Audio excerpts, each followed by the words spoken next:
Le Premier ministre reçoit le bureau de l'Union des anciens ministres mauritaniens.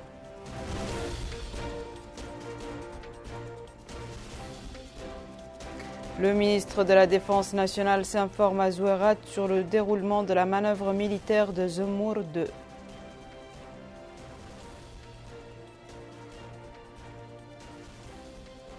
Réunion ordinaire des secrétaires généraux des différents ministères dans le but d'assurer l'exécution et le suivi des instructions gouvernementales.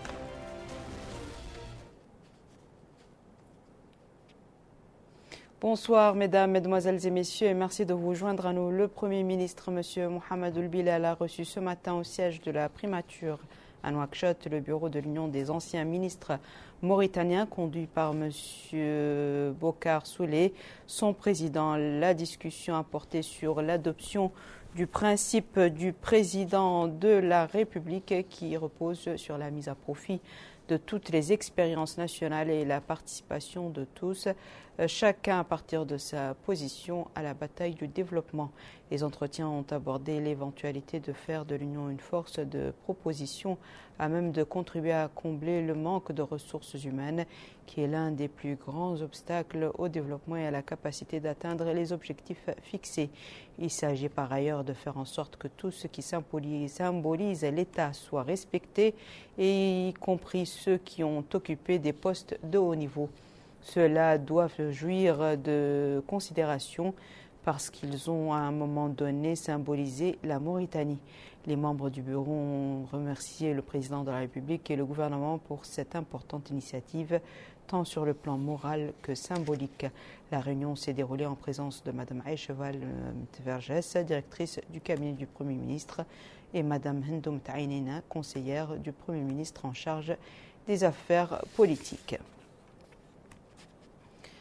Je vous le disais en titre, le ministre de la Défense nationale s'est informé aujourd'hui au cours d'une visite dans la ville de Zouérat sur le déroulement de la manœuvre Zemour 2 qui abrite la wilaya du Tir Zemour actuellement. Compte rendu de Mohamed Khattab.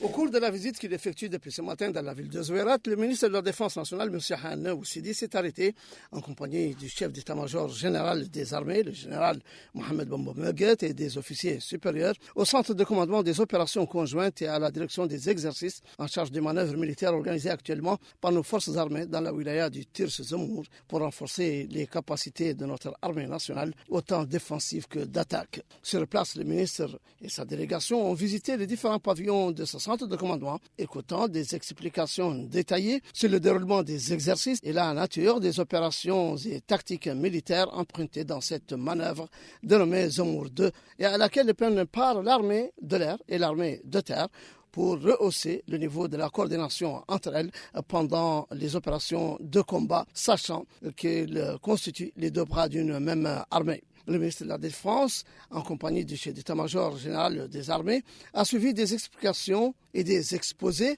portant sur les tactiques et stratégies de guerre convenues dans la manœuvre en cours, conformément au plan prévu sur le terrain, prouvant, si besoin en est, l'opérationnalité de notre armée en tout temps et en toutes circonstances pour dissiper les menaces éventuelles et défendre notre intégrité territoriale. Il est prévu que le ministre assiste aux étapes finales de la manœuvre qui prendra fin vendredi prochain. Le ministre secrétaire général du gouvernement, M. Diallo Amadou Samba, a présidé aujourd'hui à la réunion hebdomadaire, plutôt ordinaire, des secrétaires généraux des différents ministères. Cette rencontre périodique a été axée sur les mesures pratiques à adopter afin d'améliorer la coordination entre les différents départements. Ceci, souligne-t-on, doit permettre de booster les performances de l'administration. Au cours de cette réunion, le rôle central que jouent les secrétaires généraux, notamment en termes de suivi de la mise en œuvre des plans d'action, a été mis en exergue. Il a été question de la nécessité de soumettre régulièrement des rapports qui permettront d'identifier d'éventuels obstacles afin que les mesures idoines soient prises. En outre, le suivi et évaluation, estime-t-on, est le meilleur moyen d'évaluation des programmes à travers les indicateurs de performance établis en amont. Par ailleurs, les secrétaires généraux ont été chargés d'assurer l'exécution et le suivi des instructions gouvernementales en toute transparence. Ils ont été invités à prendre en compte toutes les requêtes des citoyens et de les traiter de la meilleure manière possible. Des membres du gouvernement ont commenté hier soir à Nouakchott les résultats du Conseil des ministres lors d'une rencontre avec la presse. Il s'agit des ministres de l'enseignement supérieur, de la recherche scientifique et des technologies de l'information et de la communication, M. Sidoul Selm, des affaires économiques et de la promotion des secteurs productifs, M. Ousmane Mamadou Khan, de la santé, Dr Nadirul Hamed, et de la culture, de l'artisanat et des relations avec le Parlement, M. Lemar Abdel Benahi. Compte rendu d'Aminata Khan. Au sortir du Conseil des ministres, des membres du gouvernement ont commenté les résultats du Conseil. Le premier à monter au créneau était le ministre des Affaires économiques et de la promotion des secteurs productifs, Ousmane Mamadou Khan, qui a passé en revue les contours du projet de loi relatif aux services et moyens de paiement électronique. J'ai eu l'insigne honneur ce matin de faire approuver par le Conseil des ministres un projet de loi relatif aux services et aux moyens de paiement électronique. Il s'agit d'un document de la Banque centrale de Mauritanie, préparé par les experts de la Banque centrale de Mauritanie avec l'appui des spécialistes de la Banque mondiale. Le projet vise à doter le pays d'une loi cadre pour les services et les moyens de paiement électronique. Elle permettrait ainsi de promouvoir l'accessibilité des services financiers à proximité, c'est-à-dire de promouvoir l'inclusion financière. De donner à la BCM le pouvoir juridique nécessaire de réglementer cette activité dans le pays. La voie réglementaire est la plus adaptée dans ce contexte où la technologie fait que c'est un domaine très changeant, très évolutif. Donc on donne à la Banque centrale le pouvoir de réglementer cette activité dans le pays, au lieu de les figer dans la loi. Il s'agirait donc d'instituer le cadre juridique des distributeurs de services financiers numériques et de clarifier l'étendue des services financiers mobiles. Ensuite, c'est le ministre de la Santé, Dr Mohamed Nadirul Hamed, qui a résumé l'étude qui avait démarré en 2018 faisant état de notre système d'approvisionnement, de stockage et de distribution de médicaments, indiquant qu'elle démontre une évolution notable de la situation mais également de la nécessité de réformer le secteur, notamment au niveau organisationnel. La mise en œuvre d'un plan d'action sera adoptée incessamment, a précisé le ministre. Ceci devrait permettre à tous les Mauritaniens, quel que soit leur milieu de résidence, d'accéder facilement à des médicaments de qualité et à des prix raisonnables. Interpellé au sujet des 288 millions d'ouguiyas récupérés sur l'inspection dans le cadre des marchés de gré à gré attribués au tout début de la pandémie de la Covid-19, le ministre de la Santé a d'abord expliqué qu'il s'agit d'un procédé tout à fait normal, rappelant que l'urgence de la situation avait motivé la réalisation de ces accords de gré à gré qui ont été exécutés dans le cadre de la loi. Pour ce qui est de la communication relative au rapport de la Commission nationale de réforme du secteur de l'information, le ministre de la Culture a exposé les domaines prioritaires qui ont été mis en exergue ainsi que les mécanismes qui permettront la mise en œuvre des réformes. Le ministre a salué le travail effectué par la Commission en 6 mois et s'est dit satisfait des recommandations formulées qui touchent tous les pans du secteur.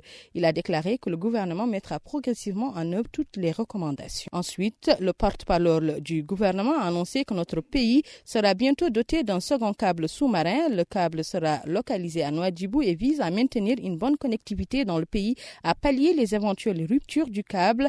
À terme, ce projet permettra de faire de la Mauritanie un point stratégique, un hub régional de connectivité à même de répondre aux besoins des pays de la sous-région. Ce projet, démarré en 2018, a obtenu un financement de 25 millions d'euros de la Banque d'investissement. La gestion sera accordée au groupe d'intérêt économique qui est composé de l'État, des opérateurs Mauritel, Matel, Chinguitel et d'un investisseur privé BSA. Il est prévu que les appels d'offres soient lancés d'ici quelques semaines et que le câble soit déployé avant la fin de l'année. Interpellé sur le tragique accident sur la route de l'Espoir, le porte-parole du gouvernement a expliqué que la plupart des accidents de la route sont liés à un facteur humain. Il a appelé à agir avec responsabilité pour préserver des vies.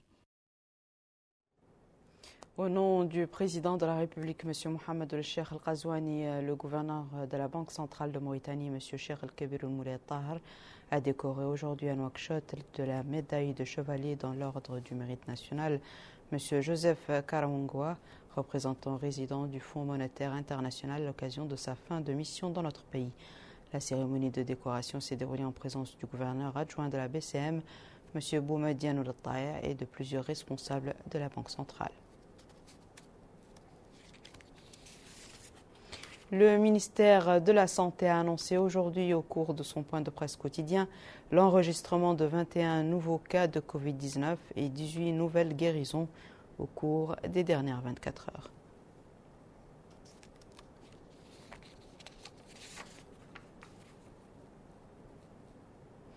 Au cours de son point de presse hebdomadaire sur la situation de la pandémie du coronavirus dans notre pays, le directeur de l'information stratégique et de la surveillance épidémiologique est revenu chiffres à l'appui sur l'évolution des données, notamment le nombre de cas de contamination, de guérison et de décès.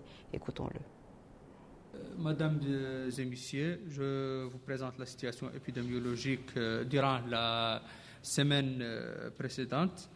136 nouveaux cas Covid ont été enregistrés durant la semaine, dont un cas contact, 135 cas communautaires et 0 cas importés. 85 nouvelles guérisons ont été enregistrées durant la dernière semaine et 3 nouveaux décès. La répartition des cas enregistrés par région, 9 cas ont été enregistrés durant la dernière semaine à Hout Sharqi, 0 à Had al-Gharbi, 12 à Nasaba, 2 au Gorgol, 4 au Brakna, 9 au Trarza, 0 à Nadrar, 1 au Guidimaga, 29 nouveaux cas à Dakhlet Nouadhibou, 0 au Tagan, 0 à Tirzamour, 4 à Nishiri, 16 nouveaux cas enregistrés à Nouakchott Nord, 34 à Nouakchott Ouest et 16 nouveaux cas Covid-19 ont été enregistrés à Nouakchott Sud. Pour les cas actifs, nous avons aujourd'hui 255 cas actifs, dont 221 asymptomatiques, 15 avec des symptômes simples et 19 avec une situation critique.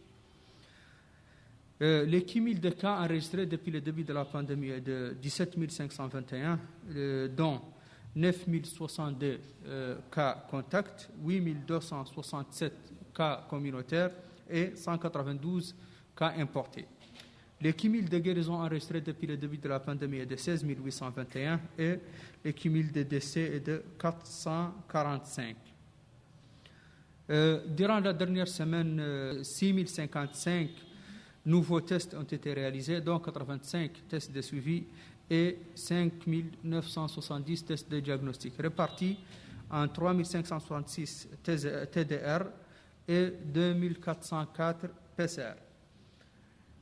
Pour la répartition des tests durant la dernière semaine par région, 2 942 ont été réalisés à Nouakchott Ouest, 664 à Hout Sharqi, 515 à Nishiri, 395 à Nasaba, 296 à Dakhlet Nouadhibou, 236 au Trarza, 173 au Gorgol, 154 nouveaux tests ont été réalisés à Guidimaga, 150 à Nouakchott Sud, 143 au Brakna, 130 à Nouakchott Nord, 113 à Houd al-Gharbi, 75 tests ont été réalisés durant la dernière semaine au Tagan, 35 à Nadra et 34 à Tirzamour.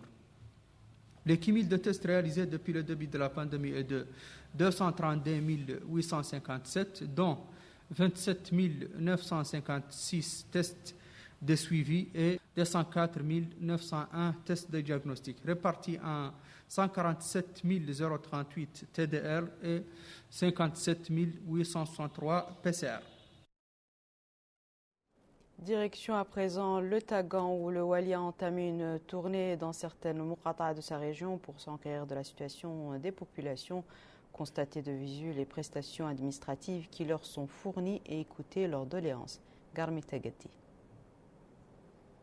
La visite effectuée par le wali du Tagan, M. Mokhtar Al-Hamd, en compagnie du hakim et du maire de la commune de Moudjéria, a pour but de s'enquérir des conditions de vie des populations. Au cours de cette visite d'information, le wali du Tagan s'est rendu au centre d'état civil de la Muqata'a de Moudjéria et a reçu des explications détaillées sur le déroulement de leur travail et les problèmes auxquels ils font face. Le wali du Tagan s'est enquéré sur l'opération éducative et ce par la visite de quelques écoles publiques de la Muqata'a. Dans un mot pour l'occasion, le wali du Tagan, Mokhtar Al-Hamd, a souligné que cette visite s'inscrit dans le cadre d'une visite annuelle qu'effectue l'administration dans les différentes muqata'a de la wilaya pour rapprocher l'administration des citoyens. La visite vise à recenser la nature des problèmes des citoyens afin de les résoudre. Cette visite a été une occasion pour les responsables des services publics et les citoyens d'exposer les problèmes auxquels ils font face. Cette visite se tient afin de coordonner et organiser le travail du gouvernement au sein des services publics en vue de les améliorer et les rapprocher du citoyen. Autre wilaya, autre wali, il s'agit du wali du Gorgol qui s'est rendu aujourd'hui dans plusieurs zones de collecte des ordures et les canalisations du système d'assainissement de la ville de Kaïdi. L'occasion pour le wali de superviser l'opération de nettoyage, particulièrement au niveau de certains endroits de la ville. Plus de précisions avec Abdullah Damapa. Plusieurs quartiers de la ville de Kaïdi ont fait l'objet d'un coup de balai. Il s'agit notamment de la zone est de la ville, du quartier de Toulde et au sud du quartier de Moderne, faisant partie des 33 municipalités du pays ayant bénéficié de ce programme, partie intégrante du programme et priorité du président de la République. Le wali du Gorgol s'est rendu sur les lieux pour s'enquérir du déroulement de cette opération. Il a eu droit à une explication sur cette campagne ainsi que le système d'assainissement. Ahmed Naoud Sidiba a remercié la municipalité pour ce travail qui a été abattu dans le cadre de l'assainissement de ce paysage. Il a encouragé la municipalité dans ce sens afin de faire de cette ville un endroit propre. Le maire de Kaïdi, Tahara Baradji, a souligné que la propreté de cette ville, particulièrement de certaines zones insalubres, constitue l'une des tâches les plus importantes du conseil municipal. Il a appelé les résidents à coopérer avec la municipalité et remercié les pouvoirs publics pour cet appui. Face au défi de l'insertion professionnelle des jeunes et d'une meilleure adéquation des compétences enseignées et des besoins des entreprises mauritaniennes, le gouvernement a lancé un nouveau programme de développement du secteur éducatif. À leur sortie, les bénéficiaires des formations professionnelles se sont souvent mieux outillés pour s'intégrer dans la vie professionnelle. Bokar Bailaba a fait un tour dans les centres de professionnels d'Ombout au Gorgol et celui d'Atar en Adrar.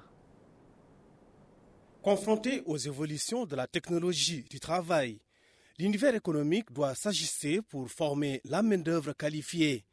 Et c'est la principale finalité de l'unité de formation initiale sur les métiers du BTP au profit des gens de la Muqata'a d'Ombout. D'ailleurs, le hakim de la Muqata'a, Sidi Mohamed Abdallah Benani, s'est informé du déroulement des études dans cette structure. Ainsi, les jeunes sont formés dans plusieurs domaines, électricité domestique, plomberie, soudure, couture, maraîchage, entre autres. Au terme de la visite, le hakim de la Muqata'a d'Ombout a souligné l'importance de la formation professionnelle dans le développement de l'économie nationale et son rôle dans l'emploi de la main-d'œuvre locale. Il a rappelé que ces formations s'inscrivent dans le cadre du suivi de l'exécution par le département de l'emploi de la composante Mihneti dans le cadre du programme Euliyati.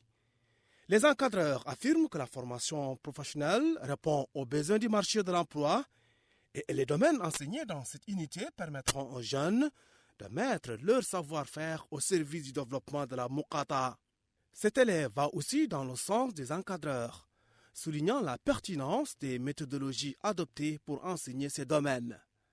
Direction Atar en Adrar, là aussi les élèves sont formés dans plusieurs domaines, mécanique, électricité, informatique, électronique, agriculture, en d'autres termes des formations couronnées en brevet du technicien, certificat d'aptitude professionnelle entre autres.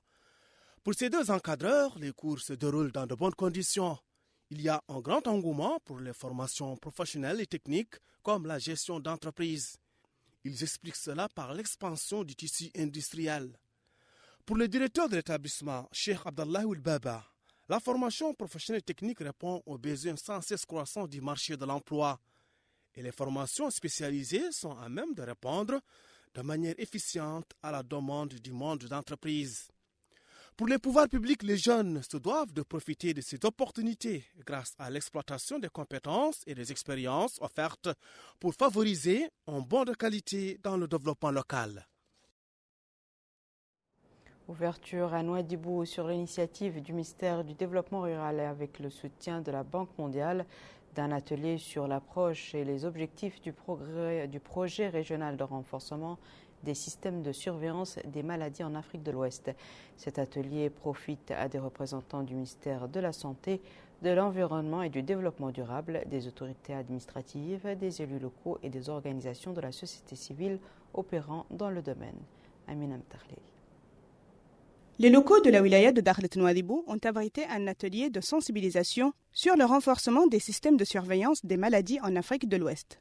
L'atelier intervient à l'initiative du ministère du Développement rural en collaboration avec la Banque mondiale. Il profite à des représentants du ministère de la Santé, de l'Environnement et du Développement durable, des autorités administratives, des élus locaux et des organisations de la société civile opérant dans le domaine.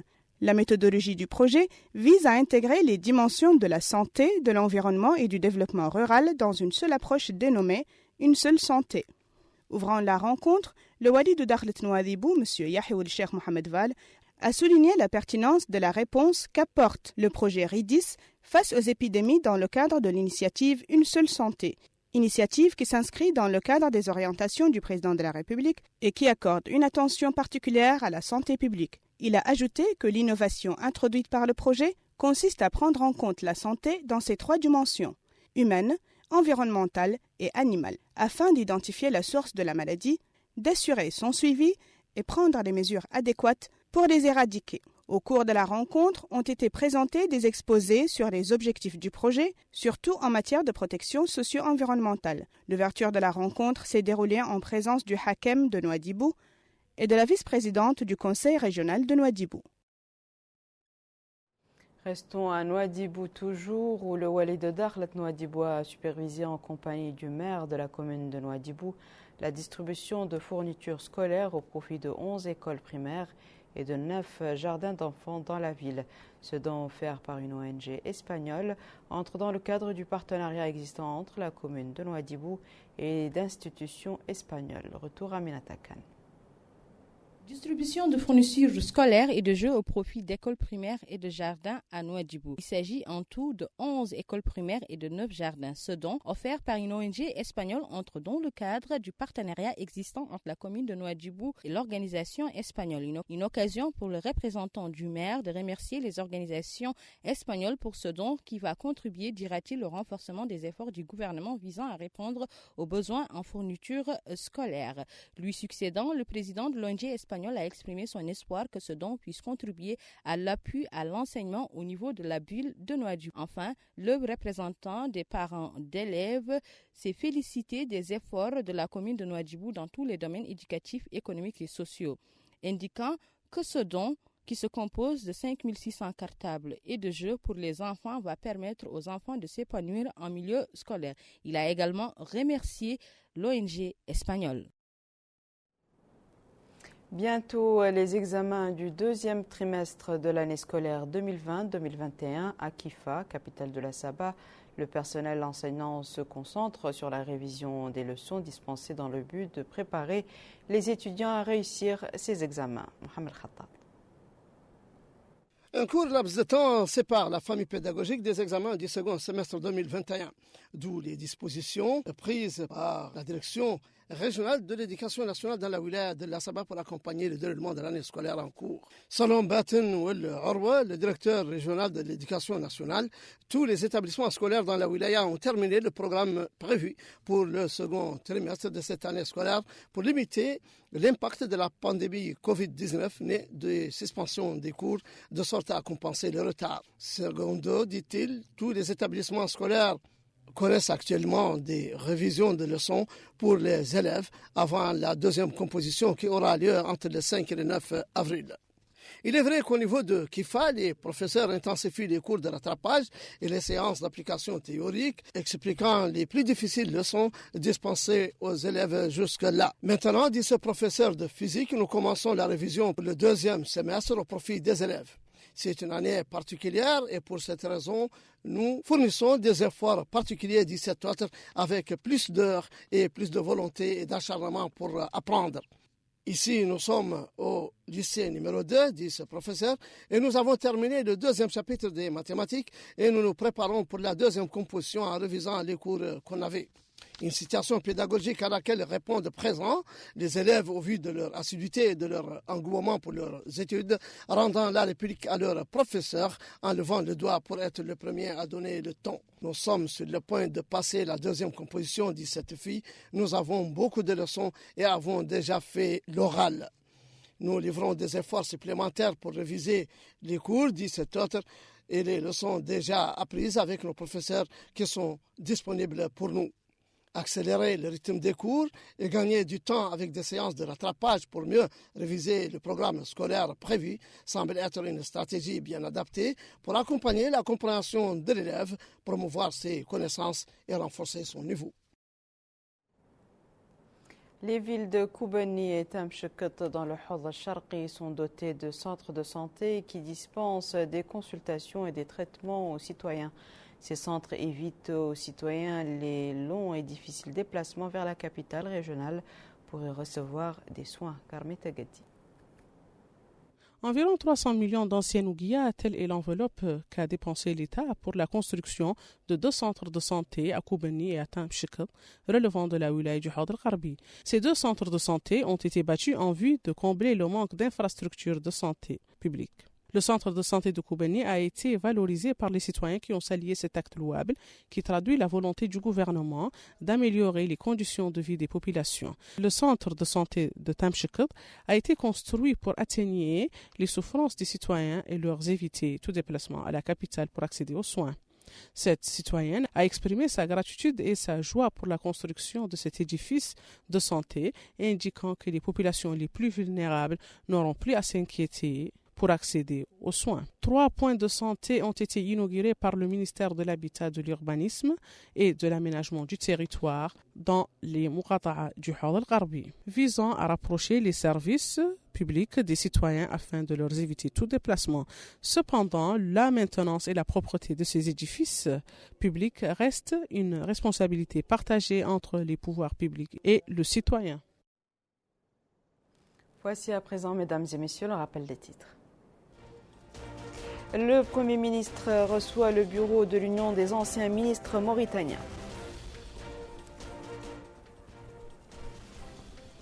Le ministre de la Défense nationale s'informe à Zouerat sur le déroulement de la manœuvre militaire de Zemour 2.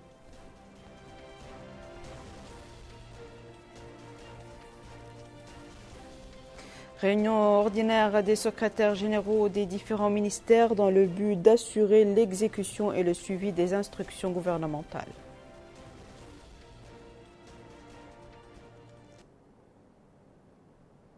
C'est la fin de ce journal, mesdames et messieurs. Merci à vous de nous avoir suivis. Merci de votre fidélité. Je vous souhaite une excellente suite de programme sur El Mauritania.